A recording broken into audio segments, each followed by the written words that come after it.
Hola, ¿qué tal? Vamos a revisar ahora el problema 11. Lo primero que vamos a hacer es ver que en el plan de clases que les presenté, para poder resolver el problema 12, tenemos que haber hecho previamente una serie de actividades que incluyen la simulación y cuestionario 1 y 2, y haber llegado en la clase 1 hasta el final, haber terminado la clase 1 que corresponde en la guía de estudios a la diapositiva 19. Recién en ese momento podemos encarar el problema 12. Como les comentaba hoy también, la idea sería, a ver, ahí está, que estamos trabajando con la guía de Introducción a la Química, edición 2019, Comportamiento de los gases. Y entonces vamos a mirar ese problema 12, ¿sí? Dice, si el gas en el caso anterior es el problema 11, ¿no? Es aire con un 80% en moles de nitrógeno y el resto de oxígeno, calcule la presión parcial de cada gas a 40 grados centígrados y a la nueva temperatura. Bueno, como se pueden dar cuenta, en este caso estamos planteando que en el bulbo, que antes hablábamos de la cantidad, de la presión del gas que estaba en ese bulbo, en esa rama cerrada de mi equipo, en realidad en lugar de tener un gas, tengo aire, y el aire es una mezcla de gases, y los componentes principales de esa mezcla de gases son nitrógeno y oxígeno, y entonces me da valores que ya están escritos en moles para hablar de la composición de esa mezcla de gases. 80% en mol de nitrógeno y un 20% en mol de oxígeno. Lo que voy a necesitar para resolver este problema claramente es la ley de Dalton, que ya la vieron si terminaron de ver toda la clase 1 de leyes de los gases. Me pide las presiones parciales de nitrógeno y oxígeno cuando estoy a 40 grados, que era la temperatura T1 del problema 11, y para la nueva temperatura, o sea que voy a tener que calcular una presión de nitrógeno y una presión de oxígeno también para la temperatura T2. Hecho este planteo, eh, frenan el video, tratan de, lo primero, lo más importante es terminar de ver la clase 1 para tener las ecuaciones que vamos a necesitar. Tratan de resolverlo con esta lectura comprensiva que ya hicimos del enunciado. Me queda decirles una cosita, disculpen, me había olvidado. Cuando yo hablo de porcentajes y estoy hablando en moles, puedo fácilmente esos porcentajes transformarlos en fracción molar. La suma de la fracción molar de nitrógeno más la fracción molar de oxígeno tiene que ser igual a 1. Y la suma del porcentaje de nitrógeno más el porcentaje de oxígeno tiene que ser igual a 100. Entonces, cuando a mí me dan un porcentaje en moles, como en este caso, de 80% para nitrógeno, lo que me están diciendo es que la fracción molar de nitrógeno es 0,80 y la fracción molar de oxígeno es 0,20. Bueno, con todo eso, tratan de resolverlo, frenan el video, resuelven todo lo que pueden, lo más que pueden, y recién después retomamos. Yo lo que hice fue escribir, dejar en el pizarrón los datos que se corresponden a lo que correspondía al problema 11, y lo que vamos a ver acá es que seguimos trabajando con la ley de Lusac.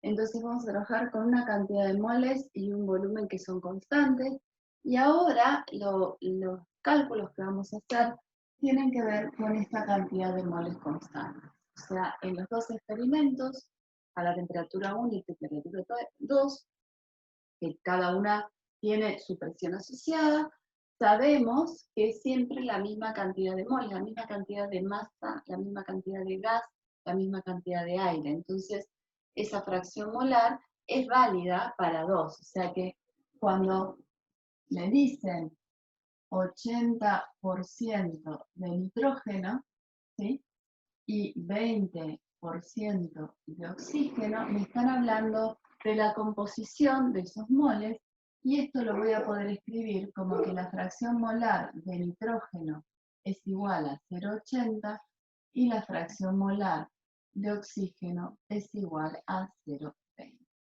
Y eso va a ser válido para las dos condiciones en las que estoy trabajando. ¿De acuerdo? Entonces, Voy a usar la ley de Dalton. La ley de Dalton dice que la presión parcial de un gas es igual a la fracción molar por la presión total. Entonces vamos a trabajar a la temperatura T1, que va a estar asociada a una presión P1, que va a ser la presión total. Entonces, para calcular la presión parcial de nitrógeno, voy a usar la fracción molar de nitrógeno por la presión total a esa temperatura, que va a ser la P sub 1.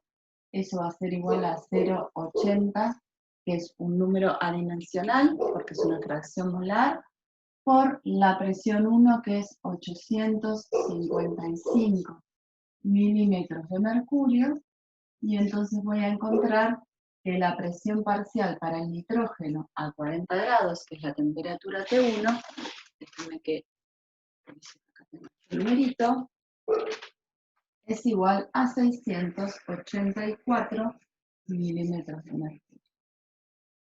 Voy a hacer lo mismo para la presión parcial de oxígeno. Va a ser la fracción molar de oxígeno por la presión total a la temperatura T1, que va a ser P sub 1. Eso va a ser 0,20 por 855 milímetros de mercurio. Y entonces la presión parcial de oxígeno a la temperatura T1 va a ser igual a 171 milímetros de mercurio. Para calcular las presiones parciales a la otra temperatura, a la temperatura T2, voy a tener que trabajar con la presión 2, o sea que la presión total va a ser 755 milímetros de mercurio.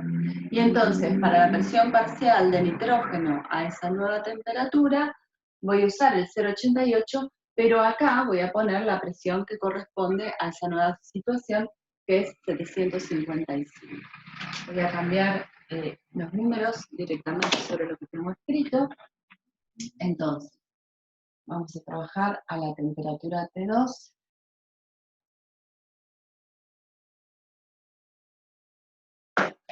Voy a trabajar a la temperatura T2, por lo tanto la presión total va a ser la P sub 2. P sub 2, 755 milímetros de mercurio. ¿Sí? Y los valores de las presiones parciales que voy a obtener son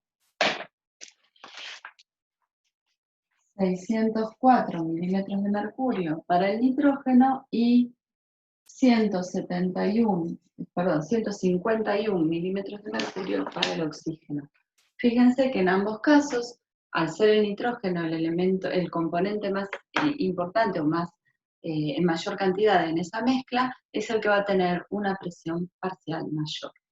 Bueno, revisan los datos, se fijan a ver cómo va y vamos a mirar en un ratito el ejercicio 3.